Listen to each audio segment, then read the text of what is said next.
At 3 a.m., I woke to the roar of bulldozers tearing into my pasture, floodlights slicing through the dark like search beams in a war zone. Judith Langford stood in the mud barking orders as her crew tried to dig a trench straight through land she no longer owned. I grabbed my phone, my deed papers, and my camera because this time she wasn't just trespassing. She was about to bury her own presidency. They padlocked my gate before sunrise, no warning, no courtesy call, not even a lousy note taped to the post like they sometimes left during irrigation inspections. Just a brand new industrial-grade lock gleaming in the morning light, wrapped tight around the old cattle-style latch that had stood untouched for over 3 decades. May 12th. The one day each year, I use the easement path to haul fertilizer and soil treatments down to the southern field, where the bluebonnets and Mexican hats bloom first. I stood there for a moment, the hum of my tractor engine idling behind me, the scent of compost heavy in the crisp spring air. 48 bags of organic mix sat on a flatbed trailer, ready to enrich the soil my late wife Marla had loved like her own children. That field was her pride, and today, like every year, I was supposed to feed it. Instead, I found a lock and a large red sign reading "Access Temporarily Suspended." Willowcrest HOA Security Initiative. Please contact Board President for details. The Board President, of course, Judith Langford. Real estate queen turned a neighborhood tyrant. The same woman who'd moved in 2 years ago gutted a perfectly charming colonial home and replaced the front yard with a granite water feature shaped like a dollar sign. I remember our first conversation. She stopped me while I was hauling brush near the boundary and told me with a forced grin stretched across perfectly veneered teeth, "Your fields are charming, Mr. Callahan, but they're rustic. We're trying to elevate the neighborhood's image." That was the first time I'd been told wildflowers looked like weeds. The second time came last fall when she tried to get the county to list my native sunflower row as a fire hazard. The third came today, locked gate and all. I called her, no answer. I tried again. Straight to voicemail, I left a message calm and clipped. "This is Ray Callahan. You've blocked an easement protected under the 2005 Willowcrest Charter and the 1977 Travis County variance. I need that gate open today. Call me." I didn't expect a response. Judith was a woman who built her career on silent takeovers and gleaming hostile power. I knew the type. I'd spent 4 decades fighting them in courtrooms from Houston to Chicago. She'd mistaken my quiet life for surrender. That was her first mistake. I turned back to the house. The tractor rumbled behind me and I let it idle while I went inside and pulled the blueprints out of the old cedar chest in the study. My grandfather built this ranch in 1953 after returning from Korea. He planted the wildflower fields by hand and taught my mother the difference between coreopsis and coneflowers before she could write her name. My wife Marla took that legacy and turned it into a pollinator sanctuary recognized by 2 local universities and even featured in a Texas agriculture magazine in 2011. She died 5 years ago, ALS, stealing her voice before it took her breath. This land and its blooms were all I had left of her, and I'd be damned if someone like Judith Langford erased that with a padlock. I spread the documents out on my kitchen table. There it was, page 4, paragraph 3 of the original development agreement. Southern boundary easement, 12-foot width, shall remain annually accessible to the adjoining property owner Callahan family on May 12th for agricultural purposes. Clear as day. I even had a copy of the signed addendum from 2007 when the HOA reaffirmed access in exchange for a shared waterline upgrade. But something nagged at me. I went deeper past the current deeds into the pre-development survey records. And that's when I saw it. A 28-foot wide utility strip, uncolored, unlabeled running, beneath what was now Willowcrest's main back road, the one they used for landscaping trucks, garbage pickup and shuttle access to the tennis courts. I flipped through the county plat records. Nothing. The land had never been formally transferred. It still belonged to the Callahan tract. To me? I sat back stunned, staring out the window toward the field. In her rush to isolate me, Judith had overlooked the most basic principle of property law: never block the man who owns the road beneath your wheels. The next morning, I drove into Austin and met with Leah Warner, an old friend of Marla's, and a sharp land use attorney who knew HOA law better than most judges. I showed her everything. She didn't blink. "Ray," she said, tapping the plat map, "this isn't just an easement dispute. They're trespassing. And if what you're saying about the lock is true, we might be looking at a case of deliberate obstruction." Then she leaned in. "Judith Langford filed a boundary adjustment request with the county clerk's office last year. Claimed to have acquired this strip from your father. It didn't go through the signature, didn't match. But she tried. I wasn't surprised, just furious, and more determined than ever.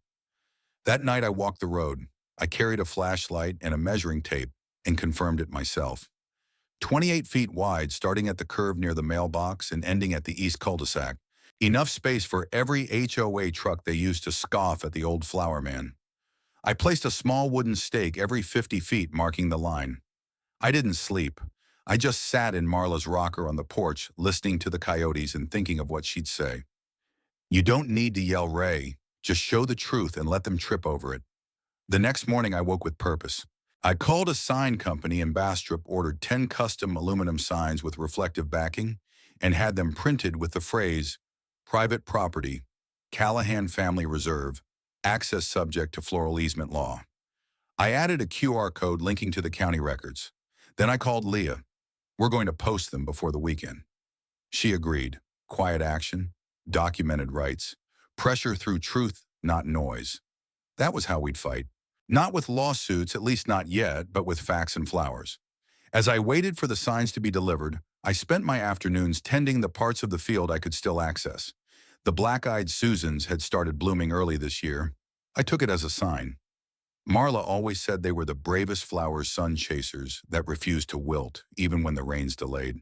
That Saturday, I sipped coffee from the thermos she'd bought me on our 30th anniversary and watched the breeze ripple through the northern slope like a watercolor painting in motion. Then I heard a car pull up.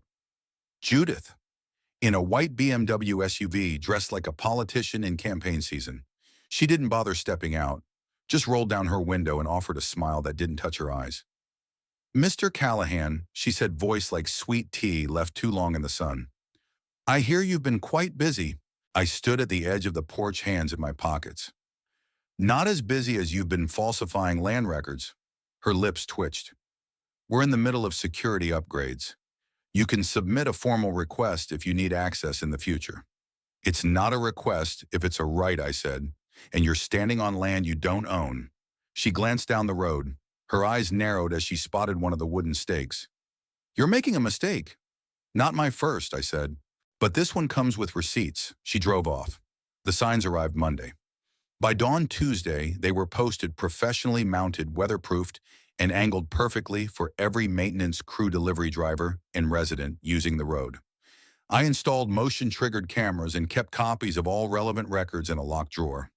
By mid-afternoon, 2 HOA trucks had turned around. By evening, my phone lit up with an unknown number. No voicemail, no message. But I knew who it was. Judith had picked a fight with a quiet man whose roots ran deeper than her title, whose land had bloomed before her subdivision existed, and who had once argued before the Fifth Circuit Court with nothing but a single page of notes and a heart full of purpose. She'd locked my gate. Now I'd opened the real one, and the battle line had been drawn. The morning after the signs went up, I sat on my porch sipping black coffee, watching a landscaping crew truck idle at the edge of the easement road. They didn't move. The driver leaned out, squinting at one of the shiny aluminum signs I'd posted. "Private land, Callahan Reserve, access restricted." It stood tall, bright, and unmissable, glinting in the morning sun like a declaration. He read the QR code, then glanced around, hesitating. Eventually, the truck turned around. That was the moment I knew Judith Langford had seen the first punch land. She didn't call, she didn't email, but she didn't need to. I'd spent a lifetime reading opposition through silence. That day, no fewer than 5 vehicles reversed course, and by that evening, I noticed the first sign had been pulled loose, just enough to tilt it crooked, not enough to seem intentional. But I knew. I replaced it within the hour and added a motion-activated camera above the post. Judith was many things, but subtle wasn't one of them. She didn't take defeat in silence. The war of nerves had begun. The next move came 2 days later in the form of a code violation letter from the Willowcrest Compliance Office, hand-delivered in a bright yellow envelope.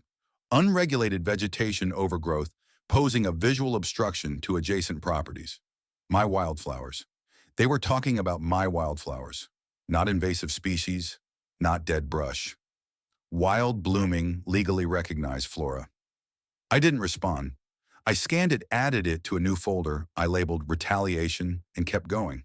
Then came a letter about excessive noise from agricultural equipment, my compost mixer. The county noise ordinance didn't even apply to rural ag zone properties like mine, and they knew it. Still, I saved it.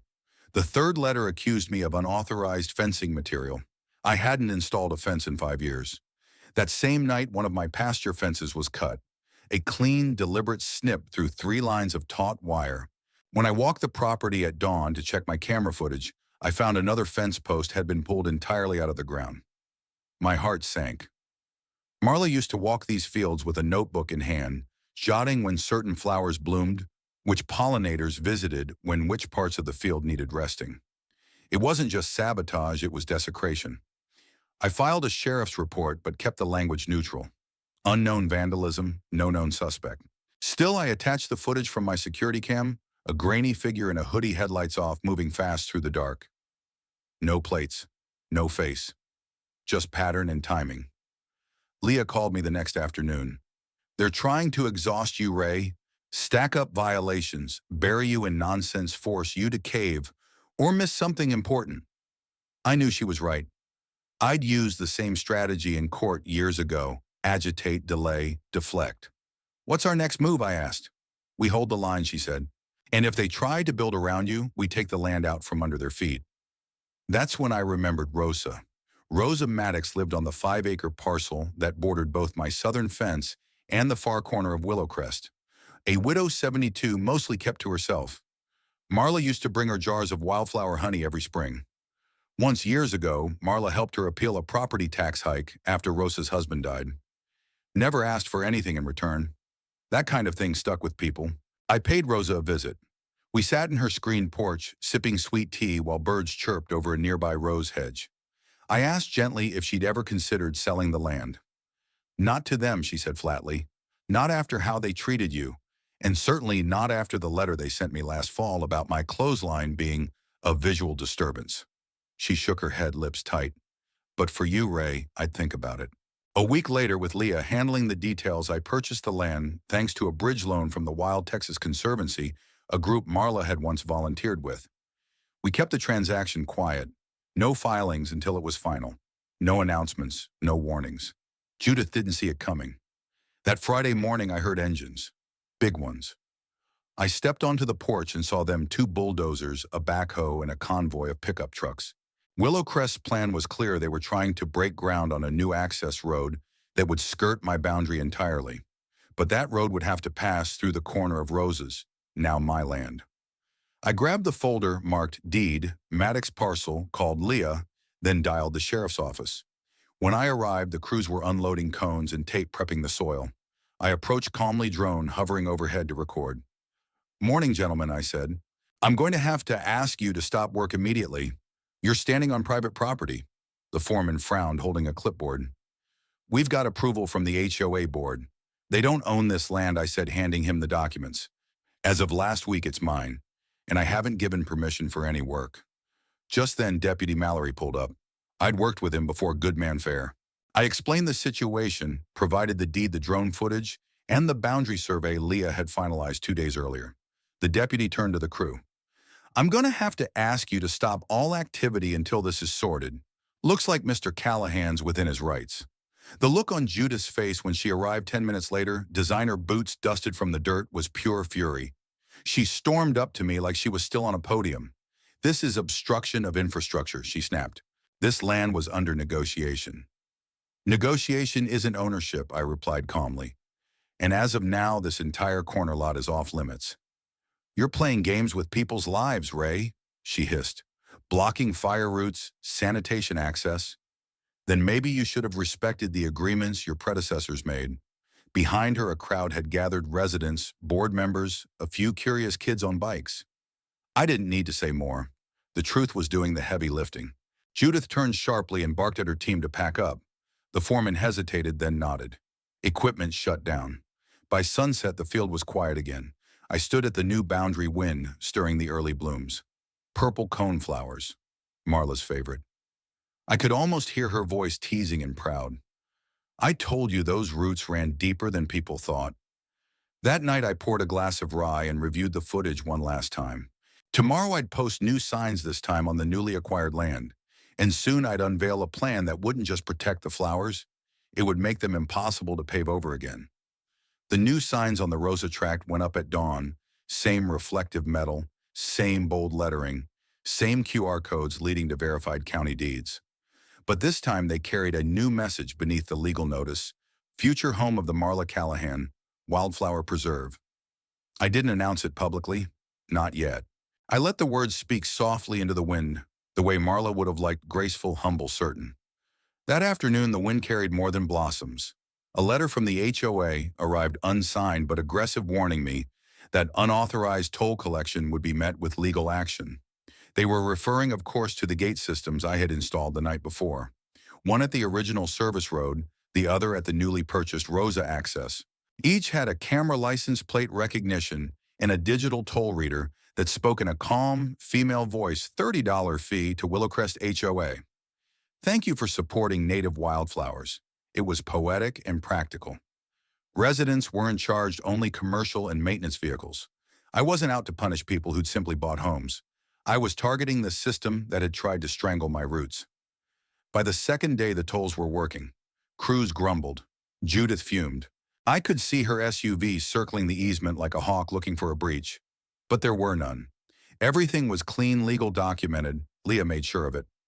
So far your execution is flawless, she told me during one of our weekly strategy calls. Just be prepared. Judith doesn't lose quietly. She didn't. On the third day, emergency vehicles appeared, 2 fire trucks and a rescue unit, sirens off but lights flashing. They stopped at the gate and claimed to be conducting an emergency access drill. I opened the gate without resistance but recorded everything. I later called Chief Durham of the local fire district and explained the situation. He wasn't happy. Ray, that wasn't an authorized drill.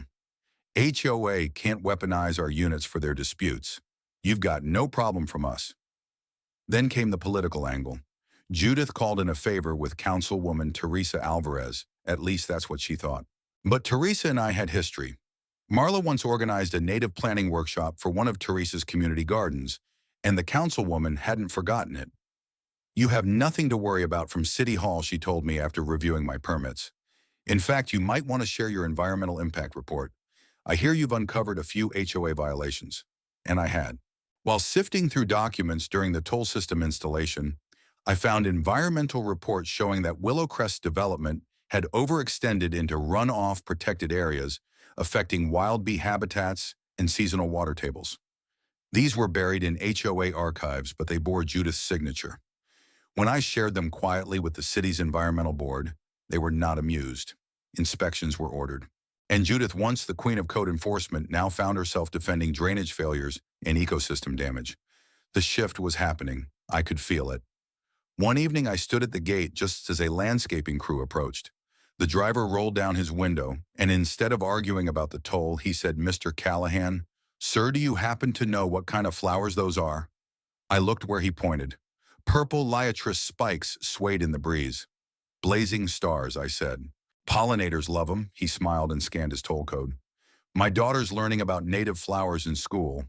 Thought I'd ask." That moment, that was worth more than a court victory. But Judith wasn't done. One night around 3 a.m., I was jolted awake by the low hum of heavy machinery. I looked out my bedroom window and saw floodlights sweeping across my lower pasture. Dirt was being moved fast. Sloppy panicked. I grabbed my camera and my phone and headed out. At the scene, I found 3 large construction trucks and about half a dozen workers, all trying to carve a trench bypass around the gate straight through the edge of the Rosa parcel. I called the sheriff, then I called Teresa, then I turned on every camera I had and started recording. Judith arrived 15 minutes later, furious and flustered, barking orders like she was still in charge of something. But this time, no one followed her lead. When the deputy told her to stop all activity immediately, she produced a sheaf of papers claiming emergency construction permits. Teresa arrived minutes later, skimmed the documents, and shook her head. "These are review applications, not approvals," she said flatly. "Nothing in here authorizes middle-of-the-night excavation on private land." The moment was surreal. Floodlights, bulldozers, HOA board members in silk robes and slippers, standing in wet grass, children peeking from porches, neighbors whispering. Then came Gareth Lynn, the quiet, meticulous HOA treasurer. He stepped forward holding a folder. "I've been reviewing our books," he said, voice steady. "Judith has authorized over $100,000 in consulting payments over the past year. No signed contracts, no board approvals, just checks cut to an LLC registered in her cousin's name." Gasps rippled through the crowd. Someone started recording. Judith's face went pale, then red. "That is a mischaracterization. It's theft," Gareth interrupted. "And it stops now." The next day, Willowcrest HOA called an emergency vote. Judith was removed as president. She sold her house within a week. The investigation continued and I stayed out of it except to offer the documents when asked. My fight had never been personal. It was about boundaries, land law, and dignity. 2 weeks later, I addressed the community. I stood near the gate flanked by the 2 toll scanners and spoke from a printed note. I never wanted a war, I told them. I wanted to protect a promise. This land was my wife's legacy, and through her work it became something larger than either of us. I'd like to offer permanent access to both easement roads, free unrestricted for all residents, and essential services, on one condition that a portion of this land be preserved forever as the Marla Callahan Wildflower Preserve. The vote passed unanimously. That spring, children from Willowcrest Elementary helped plant the ceremonial seeds. Volunteers painted signs and benches. A team of students from a local university began tracking pollinator migration through the preserve. I watched it all from the porch, the same porch where Marla used to sip chamomile tea and sketch the meadow before breakfast. On the opening day of the preserve, I stood by the garden gate as families gathered.